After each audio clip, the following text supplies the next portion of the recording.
اب قربانی کے جو جانور ہیں یعنی ان کے حوالے سے یہ بات یاد رکھیں کہ قربانی کے جانور 3 طرح کے ہوتے ہیں۔ قربانی کے جانوروں کی 3 یعنی قسمیں ہوتی ہیں، اونٹ ہے، گائے ہے اور بکری ہے، اور اس کے علاوہ جتنی بھی جانوروں کی جو نوع ہیں حلال کی وہ ان میں داخل ہیں،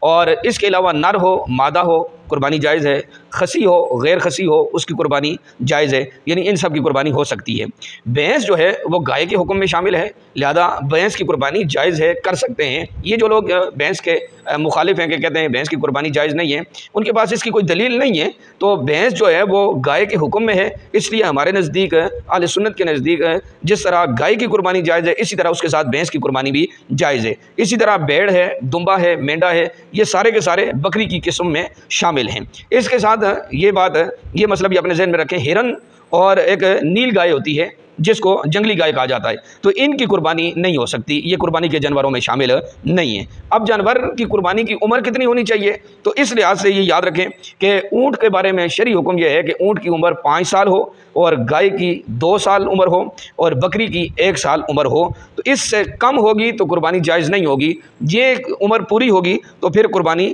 جائز ہے، زیادہ ہو اگر اس عمر سے زیادہ ہے تو پھر تو قربانی افضل ہے، اعلیٰ ہے۔ اور دمبا یا بھیڑ کا بچہ اگر 6 ماہ کا جو دیکھنے میں سال بھر کا معلوم ہوتا ہو تو اس کی قربانی جائز ہے، یہ اس صورت میں کہ وہ بچہ اتنا بڑا ہو کہ اس کو دیکھنے والا یہ اندازہ لگا نہ سکے کہ یہ 6 مہینے کا ہے، بلکہ دیکھنے والا یہی کہے کہ یہ 1 سال کا ہے، تو پھر اس کی قربانی جائز ہے۔ اب یہ کیسے پتہ چلے گا کہ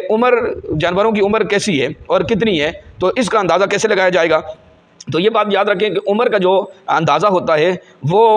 معلومات سے ہوتا ہے، جیسے ہی آپ کو معلومات ملیں گی تو اس سے ہو جاتا ہے، بتانے والا بتا دیتا ہے۔ دوسرا یہ ہے کہ جب اونٹ جو ہے نا وہ 5 سال کا، گائے 2 سال کی اور بکری 1 سال کی ہوتی ہے تو اس کے آگے کی طرف سے نیچے کی جانب سے 2 دانت گر کر دوسرے جو ہے نا 2 دانت آتے ہیں، یہ گائے ہو اونٹ ہو بکری ہو تو ان کے نیچے والے سامنے والے 2 دانت گرتے ہیں، پھر ان کے بدلے میں 2 دانت اور آتے ہیں، تو جو دیگر دانتوں سے الگ ہوتے ہیں، اور پتہ چل جاتا ہے جب بندہ دیکھتا ہے تو اس کو محسوس ہو جاتا ہے کہ یہ جو 2 دانت ہیں یہ نئے آئے ہیں، تو اس طرح پتہ چل جا سکتا ہے کہ اس کی عمر پوری ہے، 2 سال پوری ہے جب آپ دانتوں کو دیکھیں گے۔ اگر مثال کے طور پہ بیچنے والا اگر آپ کو یہ کہتا ہے کہ اس کی عمر جو ہے نا وہ 2 سال پوری ہے اور ظاہری علامت کوئی بھی نہیں، دانت سامنے والے نظر آپ کو اس طرح نہیں آ رہے، آپ محسوس نہیں کر رہے کہ اس کی 2 سال عمر پوری ہو جائے گی، تو اب شرعی حکم یہ ہے کہ اگر جانور اس نے خود پالا ہے، اپنے گھر میں پالا ہے اور اس کی عمر کا صحیح اندازے کے مطابق اس کو پتا ہے کہ یہ جانور میں نے اپنے ہاتھوں سے پالا ہوا ہے، اپنے گھر میں پالا ہے، اس کی عمر 2 سال پوری ہے، تو پھر تو آپ قربانی کر سکتے ہیں۔ اور اگر کوئی شخص اور کہتا ہے تو اس نے جو ہے نا وہ خود نہیں پالا، کسی سے خرید رہا ہے، تو وہاں یہی دیکھا جائے گا کہ جانور اگر اس کے دانت ہیں تو پھر تو اس کی بات کو مانا جائے گا، اگر اس کے دانتوں کا اندازہ نہیں تو پھر اس کی بات کو نہیں مانا جائے گا۔ ہاں اگر وہ کوئی گواہ پیش کرتا ہے یا اس طرح، لیکن احتیاط اس زمانے میں فی زمانہ احتیاط یہی ہے کہ آپ دانتوں کو دیکھ کر پھر قربانی کے لیے جانور خریدیں، کسی سے عمر کا اندازہ لگا کر نہ خریدیں۔